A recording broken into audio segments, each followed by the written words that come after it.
2월 5일 제사장의 축복 기도.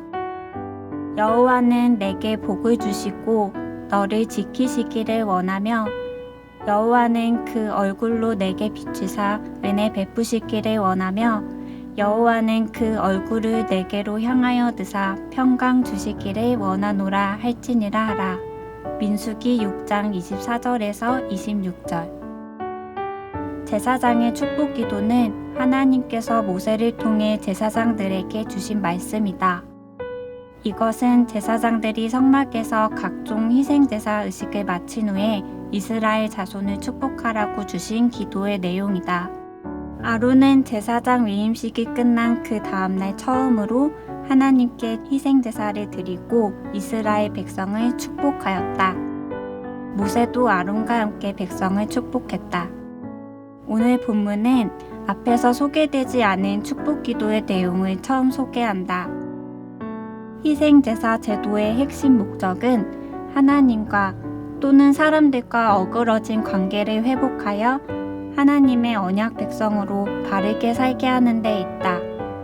하나님께서는 자신의 백성이 희생제사를 드려 죄 용서를 받았으니 이제부터 어떻게 살든지 상관없이 언약의 복을 주시는 분이 아니다. 그것은 희생제사 제도를 세우신 하나님의 목적에 어긋나고 또한 주께서는 언약을 어기고 불순종의 삶을 살아가는 자들에게 복을 베풀지 않으시기 때문이다. 꼭 기억할 것은 제사장이 축복 기도를 하지만 복을 주시는 분은 여호와 하나님이시라는 점이다. 언약의 주 여호와께서 주시는 복의 구체적인 내용은 셋이다. 하나님의 보호와 은혜와 평강의 복이 그것이다. 시편의 많은 기도들은 하나님께서 자신의 백성을 지키신다는 사실을 보여준다. 시편 121편의 주제는 이스라엘을 지키시는 하나님이다.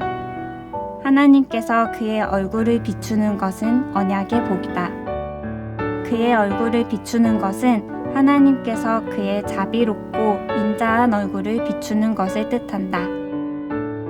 하나님께서 그의 얼굴을 비추는 것은 시내산에서 모세에게 그의 이름을 선포하신 대로 그의 무한한 인자와 진실을 베풀기 위함이다. 그래서 이스라엘 백성은 하나님의 얼굴을 자신들에게 비추어 달라고 자주 기도했다. 하나님께서 그의 얼굴을 자기 백성에게 향하는 것은 그들에 대한 언약적인 사랑과 복주심을 구체적으로 표현한다.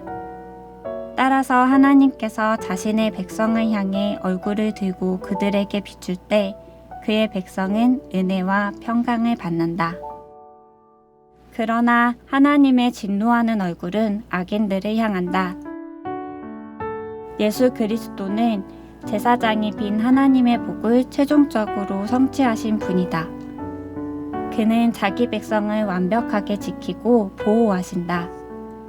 어느 누구도 예수님의 능한 손에서 그의 양떼를 빼앗아 갈 수 없다. 은혜와 평강은 바울의 모든 서신 인사말에서 핵심 내용이다. 예수님께서는 하나님의 형상이고 그의 영광의 광채요 본체의 형상이다. 이것은 예수님께서 친히 하나님이시고 하나님의 영광이 그의 얼굴에 찬란하게 빛난다는 것을 뜻한다. 복음을 전파하는 것은 예수 그리스도의 얼굴에서 빛나는 하나님의 영광을 선포하는 것이다. 그러므로 오늘날 예수 그리스도를 믿는 사람들은 제사장이 수천 년 동안 하나님의 백성을 위해 축복한 하나님의 모든 복을 예수님 안에서 누리는 것이다. 한마디 기도. 예수 그리스도께서 제사장의 축복 기도를 최종적으로 성취하셔서 오늘 우리가 누리게 하시니 감사합니다.